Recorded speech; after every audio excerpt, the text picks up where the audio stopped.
You jibber jab, bamboozle, nooka noozle, bippity bop, she called. You jibber jab, bamboozle, nooka noozle, bippity bop, she called.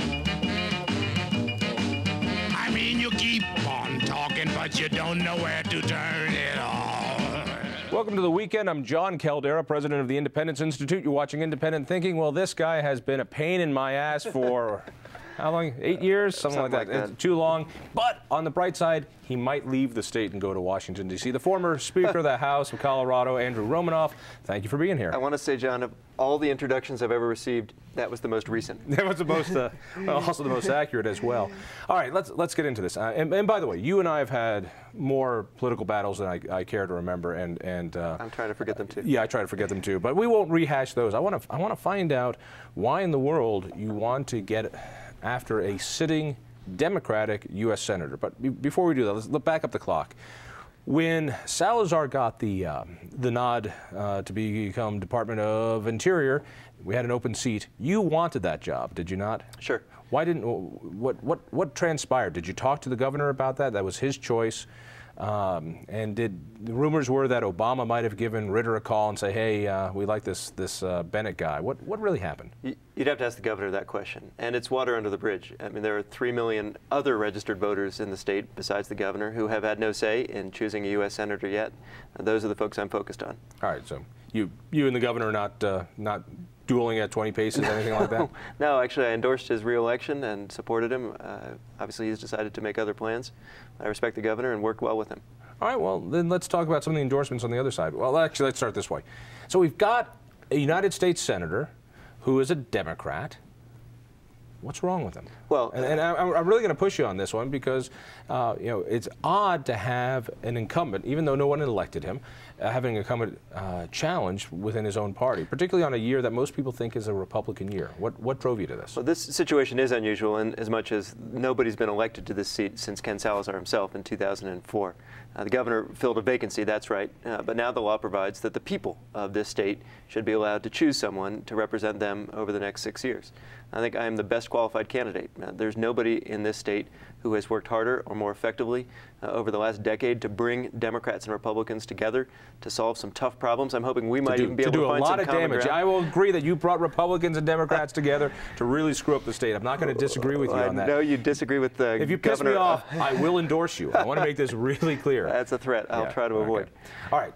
So, but this is a good, solid D vote, isn't it? This is one of the guys who is a D in your column. And will you agree that electing a sitting incumbent is usually an easier job than somebody who's not in that seat already? Not in this case. I think I've got the strongest chance to win, to hold the seat for the Democrats this year. In fact, every single independent poll confirms that. If I'm the nominee, the last survey said I beat all 3 of the leading Republican candidates.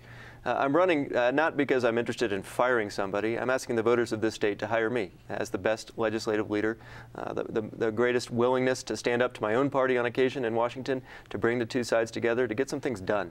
Most voters tell me that's, above all, forget about whether you're a Democrat or Republican. Most people just want to get something done. I hear you're just looking for a job. Is that right? No. Although I am looking for this one. You are looking. All right. Well, then, give me an idea. In the 2 years that he will have been in office, and he's been in office now for a little over a year, what has Michael Bennet voted on that's rubbed you the wrong way? What's the difference? Where has he disappointed you where you say, man, if I were there, I would have done this differently? Well, I'll say 2 things. One, I'm not running to trash anybody. I think what voters want is somebody who will tell you what he's for, not just what he's against. We do differ on a number of issues. Last spring, for example, when the Senate Banking Committee had a chance to protect Americans from foreclosure, they turned down that proposal. My opponent voted against it.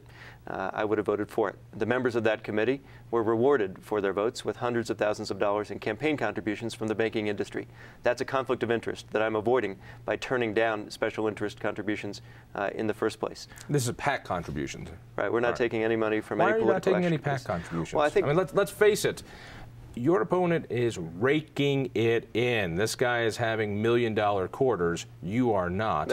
And because he's got the connections, he's been endorsed by the president. I want to ask you about that as well. But he's raking it in. Wouldn't a little PAC money be good? Nice? Well, the reason that we're taking the same decision the president himself took in his campaign to turn down contributions from political action committees is because I believe, and I think most Americans believe, there is something obscene about putting democracy up for sale to the highest bidder, this pay-to-play political culture where some of the most powerful interest groups in America are able to bankroll the campaigns of members of Congress. Sometimes industries like the insurance companies or the drug companies or the big Wall Street banks, as you know, cover both sides of the bet. They contribute to both candidates in a given race, in part, I think, because they expect something in return. When I win this seat, I will owe those interest groups nothing. My campaign is funded by and fueled by the people of Colorado. It was something different when somebody like Jared Polis, I think, did the same thing. Jared Polis is worth hundreds of millions of dollars. And seeing the car you drive, I don't think that's the case with you. Now you're attacking my car, too? What do you drive? I have a Prius. You can attack that. God! I'm setting this up for you. All right. But point being, you don't have the wallet. That's true. I'm not, unlike most members of the U.S. Senate, I'm not a multimillionaire. And the good news is more Coloradans have contributed to our campaign in the last 3 months than to any other campaign for any office in the state. Okay. Getting back to Bennett, and you're doing a very good job at not trashing him, but I don't think you're going to be able to make a difference of why a Democrat would vote for you in the primary. Well, let's keep going. If you don't tell me, you know, all right, banking vote, but really, what are we going to get? If I were a Democrat, which God bless I'm not, if I were, why would I vote for you over the guy who's sitting there who voted for health care, who voted for these things? It's a fair question. Here are a couple thoughts. The job of a senator, it seems to me, is not just to cast a vote or make a statement or a speech on the Senate floor or write a letter. The job is to lead. And I think what's missing in the U.S. Senate today is real leadership. Take the health care debate, please. It would have taken just a single member of the U.S. Senate, in my own party, I'm sad to say, to stand in the way of the Senate leadership when they cut these backroom deals, when they exempted Nebraska, for example, from Medicaid. Not a single Democrat did. A number of folks did take to the Senate floor and denounce those backroom deals before they voted for them. But that's not leadership. Are you telling me that if you were in the Senate just recently and that deal came through with the Nebraska payoff, you would not have voted for it? I would have opposed that deal and demanded they take the pork out of that bill. I also would have... I'm going to play with this. Assuming that they didn't, Andrew, and the bill was in front of you the way it was, Michael Bennett voted for it, would you have voted for the same health care reform package that he voted for on the day he voted for it? I do support the health care reform package the president signed. I do not support the backroom deals. And if Ben Nelson, the senator from Nebraska, was able to stand his ground at that time and extract that sort of concession to benefit his state, it could have taken just one senator to cut a deal, if you will, for the United States. The Senate killed the public option. They have thus far failed to remove the antitrust exemption from the insurance industry. Those are some of the provisions, I think, on which we differ. It's easy to talk the talk. I recognize it's a lot harder to walk the walk, to turn down the contributions that come from the insurance industry, to stand up to the leadership of your own party.